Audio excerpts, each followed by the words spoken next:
Hello, I'm Sensei Alex Kakuyo. The title of today's talk is Will You Choose Enlightenment? Before we get into that, please subscribe and hit the notification bell. That way you'll be notified when I post talks in the future. If you wouldn't mind hitting the like button, that'd be great too. On December 8th, I and Buddhists all over the world celebrated Bodhi Day, which is the time we take in the year to celebrate the Buddha's enlightenment and what that means for us as Buddhists hoping to walk the path he walked, hoping to realize enlightenment so that we can save ourselves and all sentient beings from suffering. That said, it's my view that when we engage in Bodhi Day celebrations, whether we're reading sutras or meditating or taking time to walk in nature, celebrating the Buddha's enlightenment is kind of missing the point. Don't get me wrong, it's a big deal. We wouldn't be here if it hadn't happened. But the most important part of Bodhi Day is the fact that Buddha chose to realize enlightenment. That is to say that over and over again, when he faced obstacles, when the Buddha had the opportunity to go another way, sometimes an easier way, he chose instead to continue walking the path towards liberation. And because Buddha made those choices, we now have the opportunity to make the same choice, to choose enlightenment. To understand what I mean by that, we need to go back to the beginning of the Buddha's story.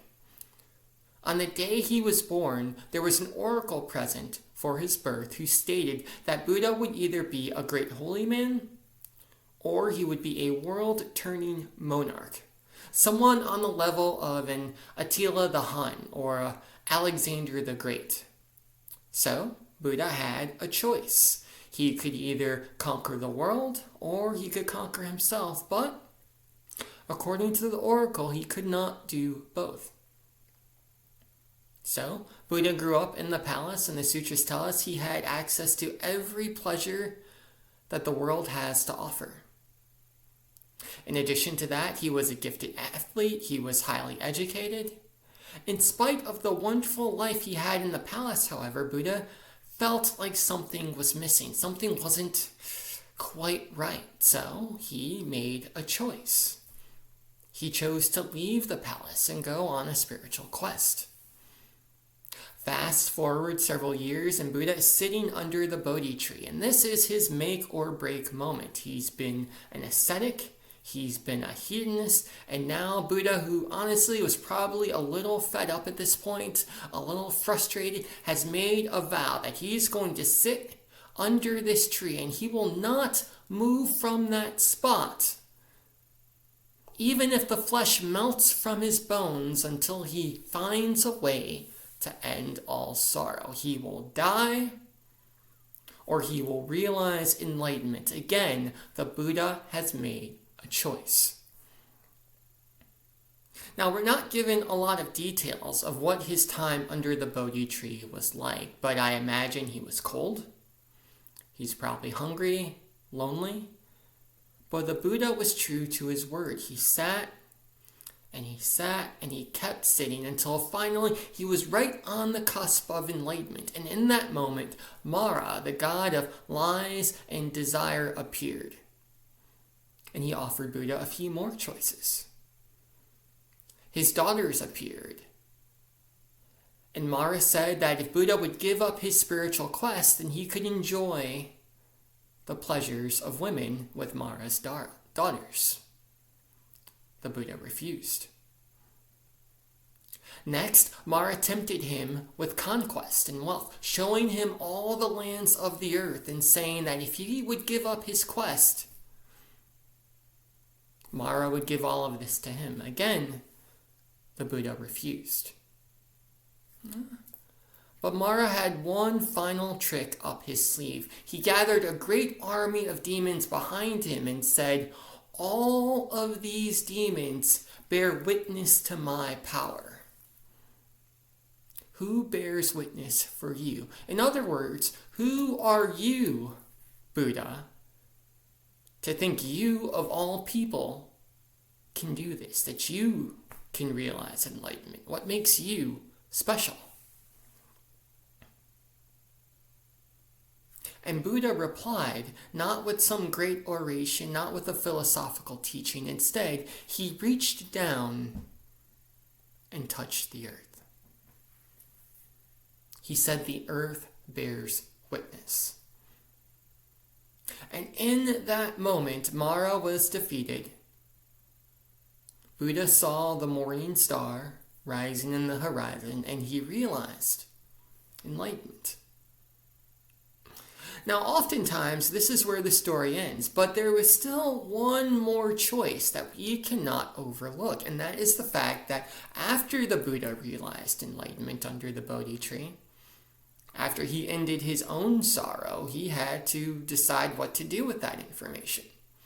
Remember, the oracle said he would either be a great holy man or a world-turning monarch, and there's no reason at this point of the story the Buddha could not have gotten up, gone back to the palace, and all the wealth and enjoyment that was there,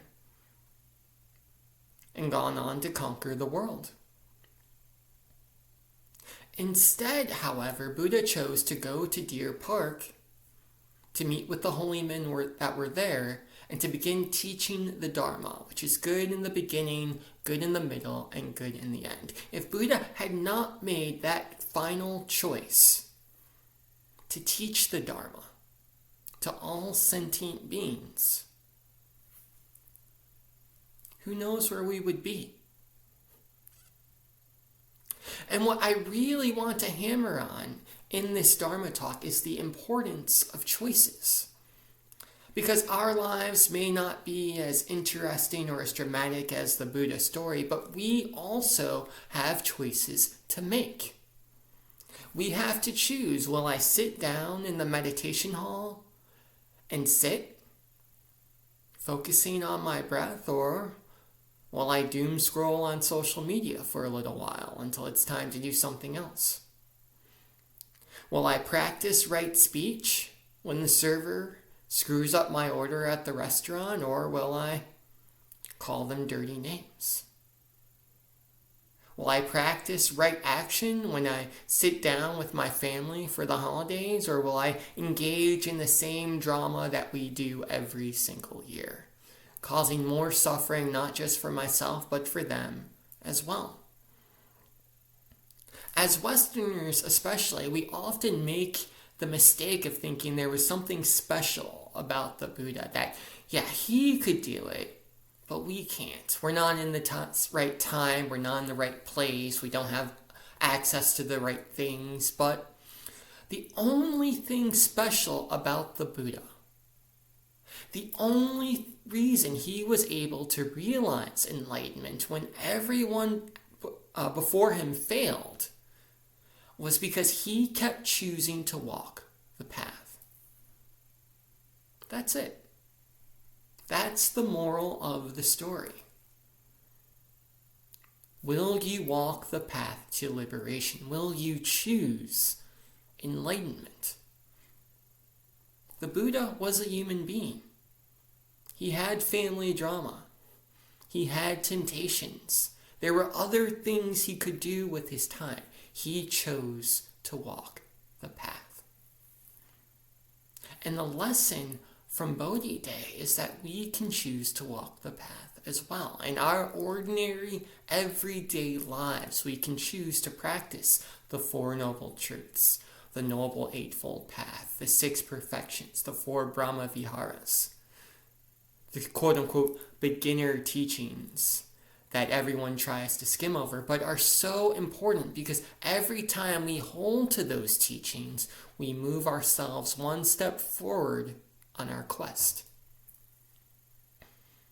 When we sit on the cushion, bringing our attention to our breath, each time we bring our attention back to the breath instead of letting our mind wander on our to-do list, or that person who cut us off in traffic, every time we say no, the breath, and our mind wanders, and we say no, the breath, and our mind wanders, and we say no, the breath. Every time we are making a choice.